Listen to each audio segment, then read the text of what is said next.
Hey everyone, it's Carissa at Sprinkled with Glitter. Thanks for stopping by today. I have a fun project today featuring some products from Altenew. This is the halftone circles stamp set, and I'm going to be using these big circles here to create a background, as well as the sentiments from this set. It has some coordinating dies that cut those out beautifully. And I'm going to be combining this with the Simple Flowers stamp set from Altenew. Now, I love these fun and funky solid flowers, and I also love those sentiments that are there at that bottom. That beautiful is just beautiful, for lack of better words. But I'm going to show you how you can take solid images like this and add some depth and color variation using some colored pencils.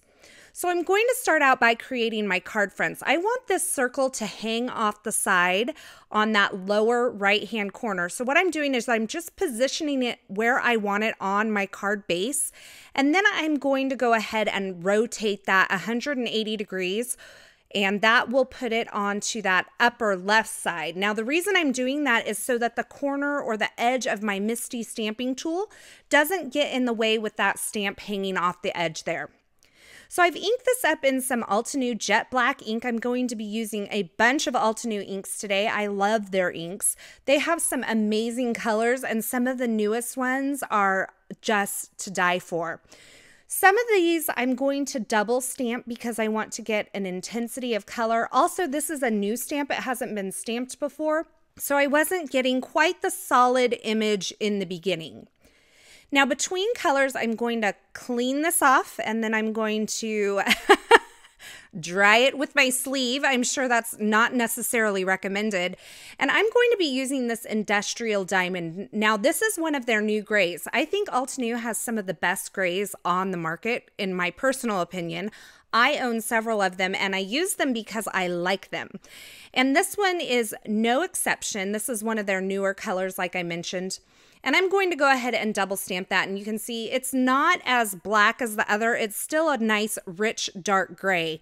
And the thing I love about the Altenew inks is also that they kind of have color families. So they have a light, a medium, and a dark of each color, so you can kind of move up a shade or down a shade according to what you need. Now, once I got a bunch of those stamped, I'm also going to move that circle over and stamp it in the middle of my card. This is the Altenew Mountain Mist ink. Love that ink. It is one of my favorite. That one and Volcano Lake, which I'm going to be using here in a moment to stamp these flowers, are two of my favorite Altenew inks. So now I'm just positioning a bunch of these flowers onto my Misty stamping tool because I'm going to stamp a bunch of them at once. And you can see I also have some leaves up there as well. Before I stamp these, I'm going to prep them with a little bit of Versamark ink. This is a trick I learned from Jennifer McGuire. I'm going to ink them up, and then I'm just going to wipe it off with my hands, and then I'm going to rub it in and act like it's lotion. It's not, but doesn't hurt to kind of rub it into your skin there. I'm going to ink up the leaves with the Parrot ink is what I ended up using. And these flowers, I'm going to start out with the Orange Blaze ink. This is a very beautiful, rich orange color. I'm going to ink all of those up, and then I'm going to stamp them onto this half sheet of Nina Solar White cardstock. And I'm just going to press those on there. Now, you'll notice that my stamps are arranged in a particular fashion. That is so that I can take this half sheet of paper out, flip it around 180 degrees, and stamp all of those flowers again, but I'm going to be stamping them in another color of ink this time.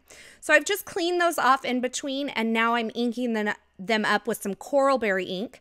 And by the way, I'll have all of the supplies used for the making of these cards listed over at my blog at sprinkledwithglitter.com. I will also have the featured products in the description at YouTube, so be sure you check those out.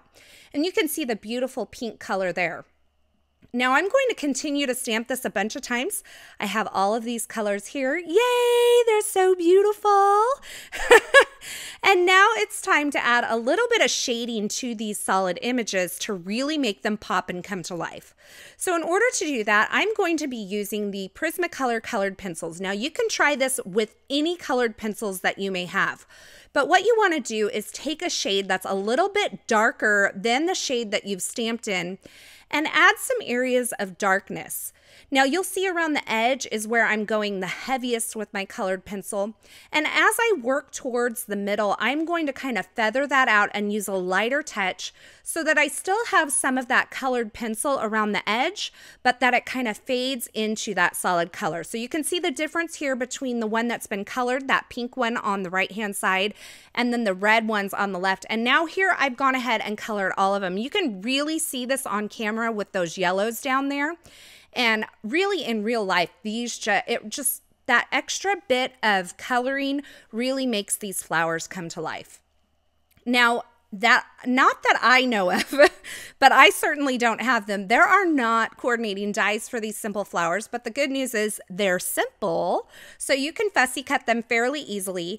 And I went ahead and fussy cut all of those flowers out, and now I'm taking all of my card bases and just arranging some of the leaves and some of the flowers all in different colors onto my card fronts here. You can see I have a bunch of them all laid out, and here is where I went completely wrong.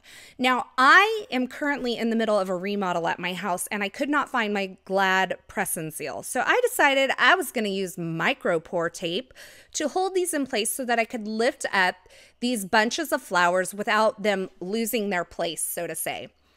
That was the worst idea ever. I'm just going to tell you that right now. Maybe not the worst idea ever, but it was a bad idea.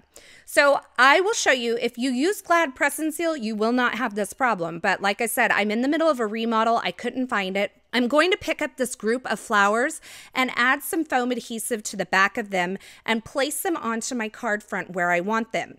Now, with the Glad press and seal, you could pull this off and not have a problem. But with the micro pour tape, you're going to rip your stamped images. Yes, I just ripped the top layer off of that pink one. Now, never fear, there is always a fix for everything. I'm going super slow on this one so that I don't rip any more off. And then I just took a colored pencil that was nearly the same color as that coral berry ink. I colored over the part that I ripped off, and nobody will ever know except for me and you and all of YouTube.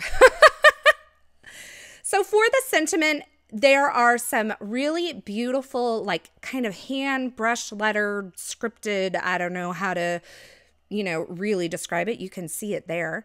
But there's some beautiful sentiments in that halftone circles, and there are coordinating dies.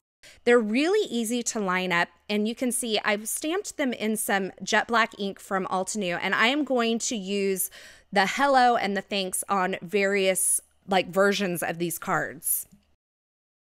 Now, this one that I'm working on here is one of my favorites. It reminds me of like an orange and a lemon. It just kind of has that nod to it. I love the color combination. And you can see on each of these cards, I just kind of finished them off with a little bit of gold glitter cardstock, because you know me, I can't resist that, and some black and white striped pattern paper. And I'm just adhering those on using a little bit of tape runner adhesive.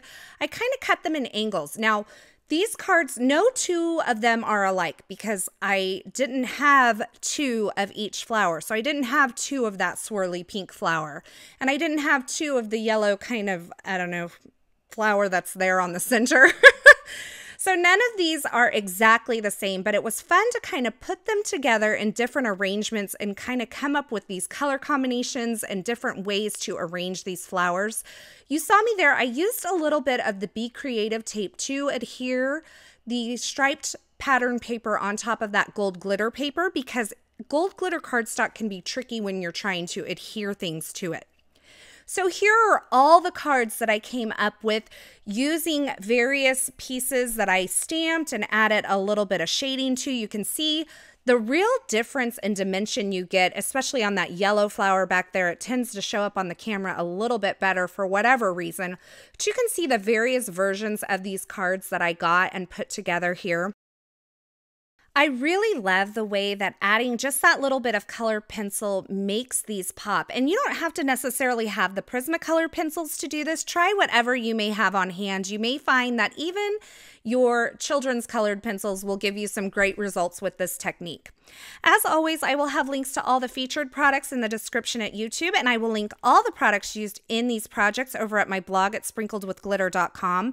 Visit me there because this video is a part of the Altenew 3rd anniversary blog hop, so there's prizes and tons of inspiration, and I will link the coordinating blog post below. As always, thanks for watching. Thanks for stopping by. I hope you enjoyed this video. If you did, go ahead and give it a thumbs up and don't forget to subscribe. And until next time, I hope you have a fabulous day.